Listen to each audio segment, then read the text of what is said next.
great pleasure and honor on behalf of the National Leadership Institute to welcome you to Nali.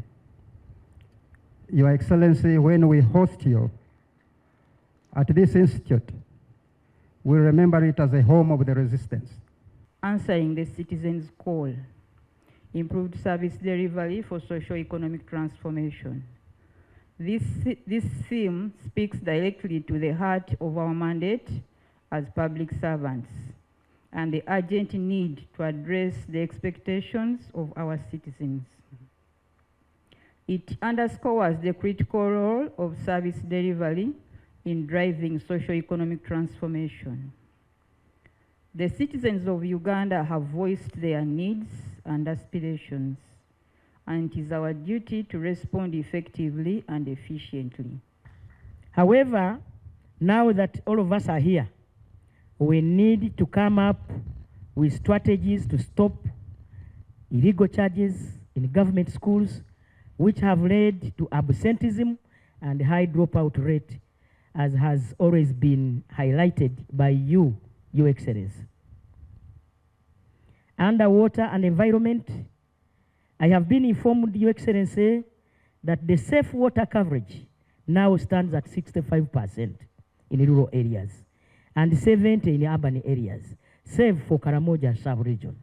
We still have a problem of environmental degradation, Your Excellency, and we have to come up with strategies in this retreat on how to save our ecosystem and environment. The first one, Your Excellency, is that much as our economy has grown to $55 billion, a big chunk of that money goes to service external debt. I would like to challenge the PSS to demonstrate to Ugandans that that money that we borrowed in order to implement some very important projects which trigger growth and development really did what the money was borrowed for. A conversation between us and the members of the public in that direction, in my thinking, is required because it is now public knowledge that we are not able to apportion money to some very stressing areas which are urgent, because much of it is going to service the public debt. It is very important that the people appreciate that it was correct for us to borrow, and the money did what we borrowed, and in fact it is returning, so that we move in tandem with them in that direction. I feel that that's where there is some small vacuum from a few radio talk shows I have attended. The second point, Your Excellency, which I would like to point out, is that from the conversations with the population, maybe in the radio or even outside, it is very important for us to pay again keen attention to maybe where some of those resources do not appropriately reach the intended beneficiaries, i.e. corruption. It is a very good avenue, Your Excellency, for us to share and expose areas where and how we think corruption should be tackled once and for all, or even if it means making amendments for some laws. From the conversations that we have with the people, Your Excellency, that is an area where we need to go to them with a clear message so that we can move in the same direction. The corruption we are facing now has got two dimensions.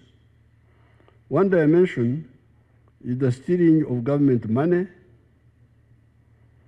taking bribes from the public to provide government services, misusing the procurement procedures to cheat the state, and corruptly handling personnel issues, e.g. nepotism, and selling government jobs. Now, this selling of jobs is really becoming very serious in the local governments, maybe in other areas. Now, I'm glad you are all here. Professionally, constitutionally, and logically, it is the following people that are in charge of government money, government procurement, and government personnel administration.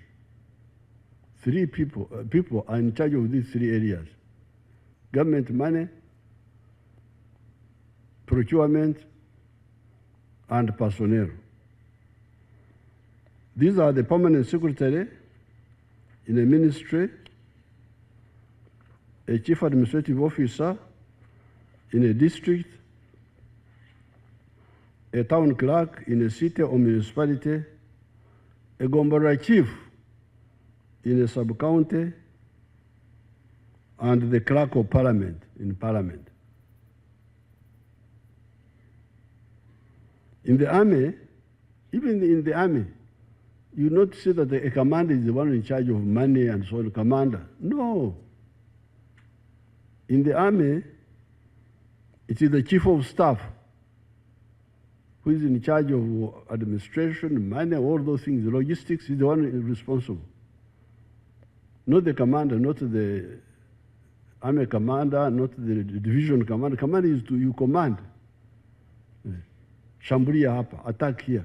That's your job. You plan for that. It is now the chief of staff and the other people they call staff officers.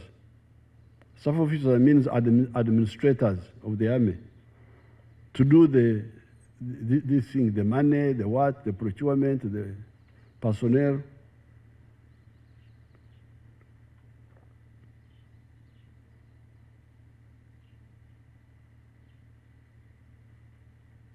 A sub-county, a managing director in a parastatal. In a parastatal, it is managing director, and the clerk of parliament.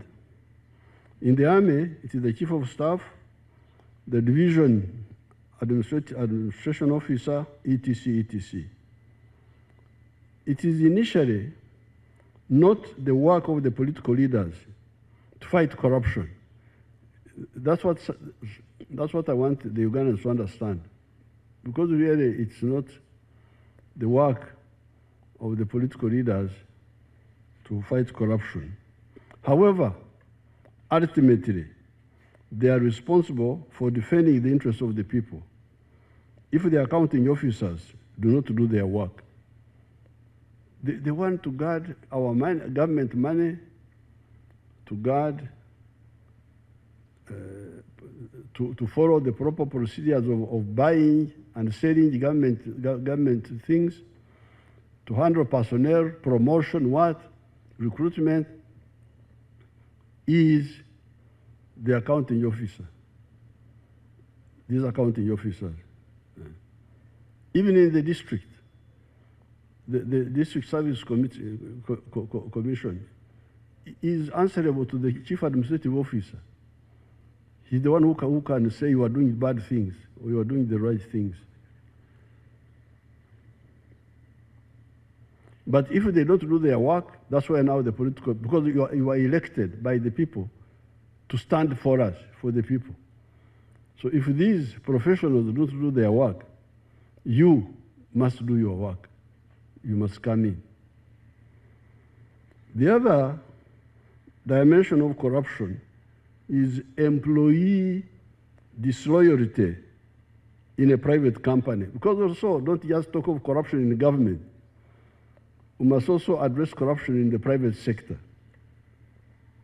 So the other dimension of corruption is employee disloyalty in a private company. The employees who steal from their employers are also enemies of the country. If the employers blacklist Uganda as a country where employees steal money from their employers with impunity, Uganda's economy will get stunted. Therefore, it is the work of the police to ensure that those who steal from companies, private or government, are held fully accountable, including paying back the money they stole on top of prison sentences. So this is the corruption. To defend government money, government procedures, and personnel, make sure the personnel are handled professionally in the government agencies, but also especially for the police, to assist the private companies to fight corruption in their units. When we had repaired Sheraton Hotel, 1987, we repaired it. It was called Apollo Hotel because Obote wanted to give it his name, Apollo. But we changed it and called it Sheraton because Sheraton came to manage it. When the Sheraton people came, they instructed strict orders. Then our people, our Ugandan, but abazungu, but we sang solo, but was they were now trying to be nationalistic in theft.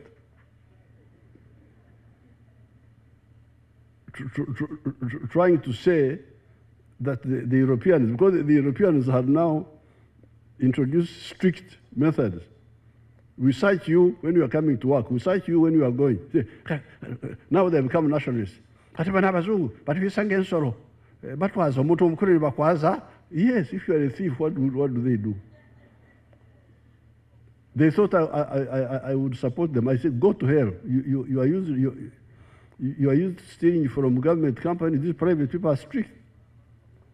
They should cite you because you are thieves. You don't control yourself. So I remember that incident very well. It was a big issue. And they were complaining to me because they knew I'm a freedom fighter. I defend Africa. They thought I would also defend their theft. But to get to be Biaffe, to Biaffe that they are stealing their own things. But how will the companies survive if you go on stealing? Going back to the government money, now that the accounting officers have let themselves down. Because the accounting officers, you have not let down anybody, you have let yourselves down. Because this is your mandate. We are coming in directly. This is my person wrote in directly. We are coming in directly, not indirectly. My secretary, please correct that. We are coming in directly. Apart from the State House Anti-Corruption Unit, I'm also setting up both a tax investigation unit and an accountancy and audit unit. This country of yours has got a lot of money. I'm now convinced that you have a lot of money.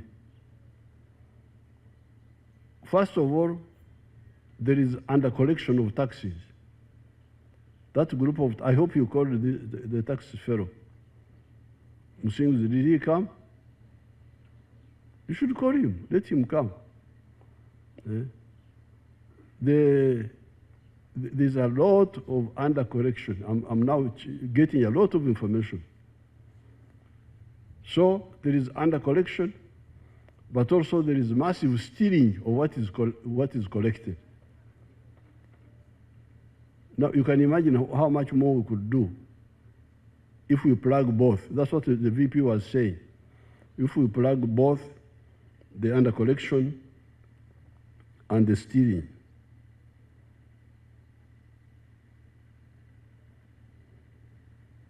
Apart from the State House Anti-Corruption Unit, the one of Brigadier is okay. I'm also setting up both a tax investigation unit and an accountancy and audit unit. They will be able to investigate all tax evasions, under declarations, money diverted by Parliament, and stolen, etc. Because this money diverted by Parliament, from what I gathered when I moved in, was apparently for two purposes. Some of the diversion was just selfishness. Divert the money to do a Kasumoro road from nowhere to nowhere in my constituency, so that they know that I'm working very hard. Oh yeah, Museveni, oh yeah. Some people, that's what they wanted. But in so doing, you undermine, you fragment the money, which could do a bigger job. Like for instance, here, in this area, we need a road from Ruwe across on the other river. We need a road from, tarmac road from Ruwero to Butarangwa, to Ngoma, to our farm in Udiamishenyi, where we sometimes go for retreat, cross Kafu, and go to Masin. That's the road that is needed in that area. So if you divert money, and the MP just does a road from here to 3 kilometers to deceive the local people that you are working, this is sabotage. Let the money be concentrated to do what is the core for that area. But that was one. This was selfishness, indiscipline. But there was, it seems there was also actual theft, where the money is diverted and doesn't do anything. Doesn't even do those small jobs local, just pocketed. So we are following that one up. And that's what we have done. And I can say, and I'm so thankful to Maif. This financial year, Your Excellency, we have 2 outstanding projects. Brigadier General Sembo, saying the world is room for improvement. Thank you very much.